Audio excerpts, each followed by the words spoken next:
Having a variety of tasty sauces on hand to toss greens or finish your dishes off with makes whipping up quick, healthy-ish weeknight meals an absolute breeze. And making your own vinaigrettes from scratch to replace the overpriced additive and stabilizer-filled grocery store garbage is quite possibly the easiest way to up your sauce game. Stripped down to its bare essentials, the basic vinaigrette blueprint recommended by essentially every major food publication out there simply consists of combining 3 parts oil to 1 part acid and thoroughly mixing them together. The easiest way to do this is to combine the ingredients in a clear container with a lid and shake the ever-living daylights out of it. If you don't mind making an extra dish or two, however, using a milk frother or a blender for this step will produce an incredibly creamy emulsion that would be impossible to achieve by hand and is well worth the extra effort in my humble opinion. We can expand upon and elevate this core vinaigrette recipe by introducing 3 optional variables to our blueprint. An emulsifier like mustard or mayo that will make your dressing even creamier, sweeteners like sugar, honey, or maple syrup that not only help balance out the acid in the sauce, but also can contribute body, and finally flavor add-ins like herbs or spices.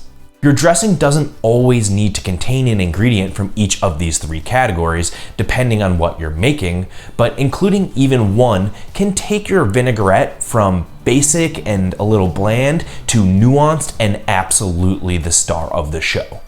For example, when I throw together a red wine vinaigrette, the only optional ingredient I add is a pinch of sugar, which really kicks up the flavor.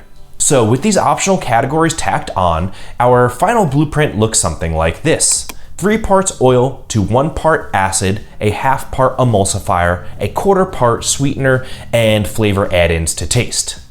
I know that ratios can be a bit difficult to comprehend when just listed out like this, but it's actually quite a simple recipe when you go to measure it out.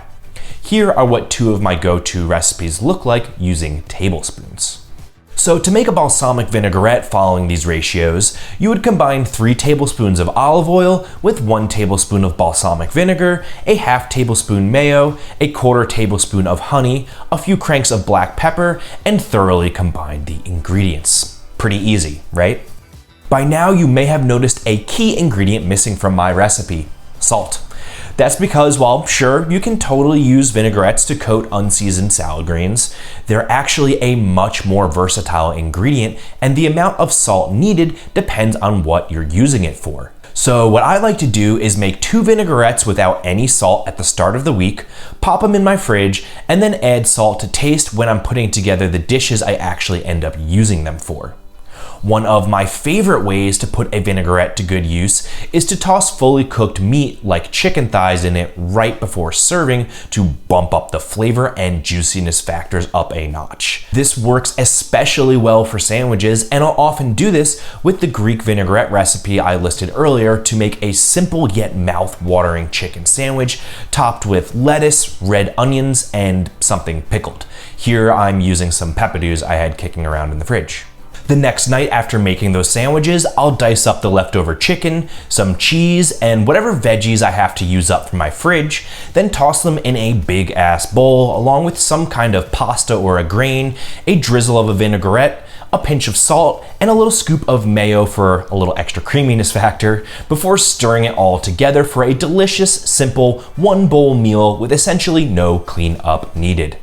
If you enjoyed hearing me rant about vinaigrettes for the past few minutes, please consider liking the video or subscribing to my channel. It really helps out small YouTubers like me, and I would really appreciate it. Until next time, later nerds.